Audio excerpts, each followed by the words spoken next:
अथ 50 सर्गः।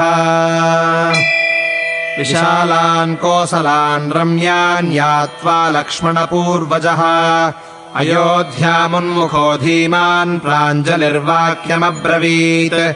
आपृच्छे त्वाम् पुरिश्रेष्ठे काकुत्स्थपरिपालिते, दैवतानि च यानि त्वाम् पालयन्त्यावसन्ति च।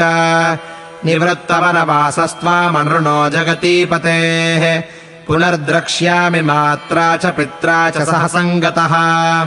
ततो रुचिरताम् राक्षो भुजमुद्यम्य दक्षिणम्, अश्रुपूर्णमुखो दीनो ब्रवीज्जानपदम् जनम्। अनुक्रोशोदया चैव यथार्हम् मयि वः कृतः, चिरम् दुःखस्य पापीयो गम्यतामर्थसिद्धये। तेऽभिवाद्य महात्मानम् कृत्वा चापि प्रदक्षिणम्, विलपन्तो नराघोरम् व्यतिष्ठंश्च क्वचित्। तथा विलपताम् तेषामतृप्तानाम् च राघवः, अचक्षुर्विषयम् प्रायाद्यथार्कः क्षणदामुखे। ततो धान्यधनोपेतान् दानशीलजनान् शिवान्, अकुतश्चिद्भयान् रम्यांश्चैत्ययूपसमावृतान्। उद्यानाम् रवणोपेतान् सम्पन्नसलिलाशयान्, तुष्टपुष्टजनाकीर्णान् गोकुलाकुलसेवितान्। रक्षणीयान् नरेन्द्राणाम् ब्रह्मघोषाभिनादितान्, रथेन पुरुषव्याघ्रः कोसलानत्यवर्तत। मध्येन मुदितम् स्फीतम् रम्योद्यानसमाकुलम्, राज्यम् भोज्यम् नरेन्द्राणाम् ययौ धृतिमताम् वरः। तत्र त्रिपथगाम् दिव्याम् शीततोयामशैवलाम्, तदर्श राघवो गङ्गाम् रम्याम् ऋषिनिषेविताम्।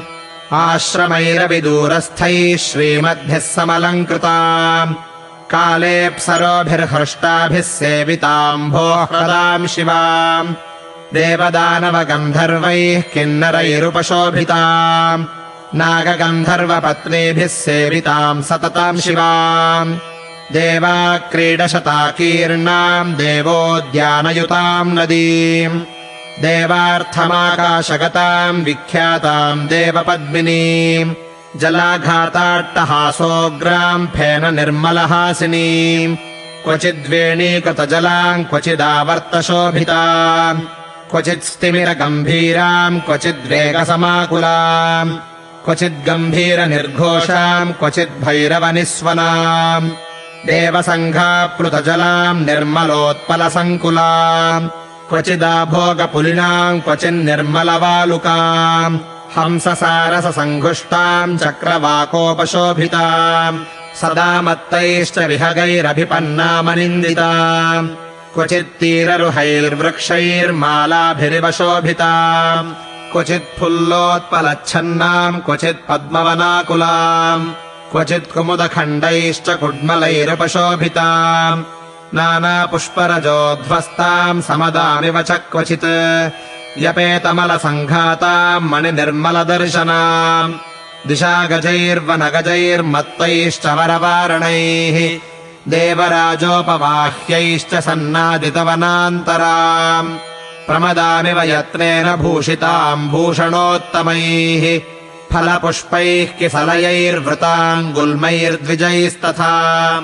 विष्णुपादच्युताम् दिव्यामपापाम् पापनाशिनीम्, शिंशुमारैश्च नक्रैश्च भुजङ्गैश्च समन्विताम्।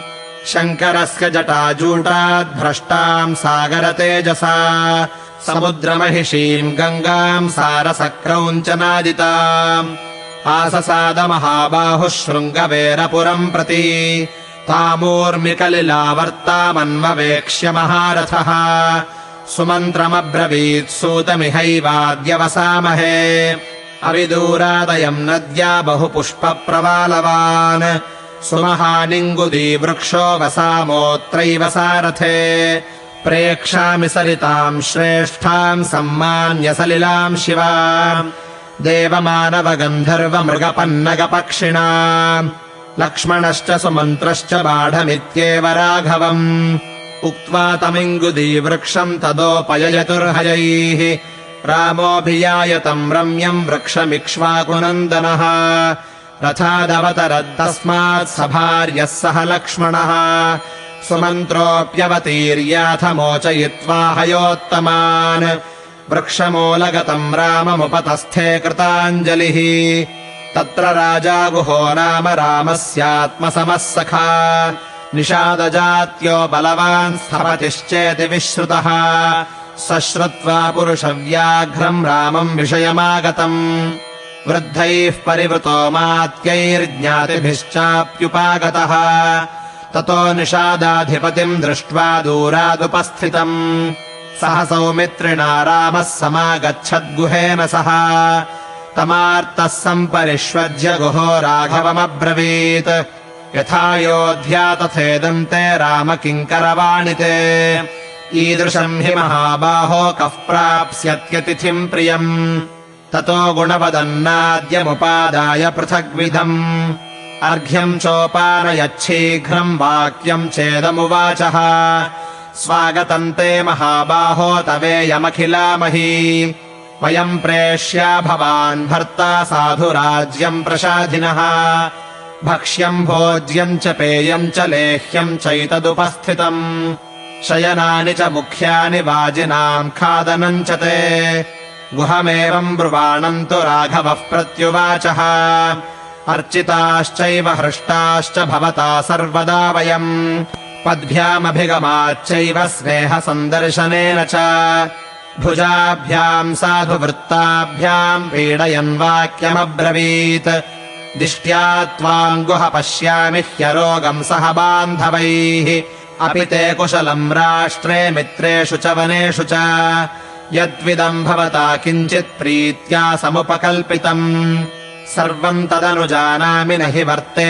प्रतिग्रहे कुशचीराजिनधरम् फलमूलाशनम् च माम् विद्धि प्रणिहितम् धर्मे तापसम् वनगोचरम् अश्वानाम् खादनेनाहमर्थीनान्येन केनचित् एतावतात्र भवता भविष्यामि सुपूजितः एते हि दयिता राज्ञः पितुर्दशरथस्य मे एतैः सुविहितैरश्वैर्भविष्याम्यहमर्चितः अश्वानाम् प्रतिपानम् च खादनम् चैव सोन्वशात् गुहस्तत्रैव पुरुषाम् स्त्वरितम् दीयतामिति ततश्चीरोत्तरासङ्गः सन्ध्यामन्वास्य पश्चिमाम् जलमेवाददे भोज्यम् लक्ष्मणेनाहृतम् स्वयम् तस्य भूमौ शयानस्य पादौ प्रक्षाल्य लक्ष्मणः सभार्यस्य ततोऽभ्येत्य तस्थौ वृक्षमुपाश्रितः गुहोऽपि सह सूतेन सौमित्रिमनुभाषयन्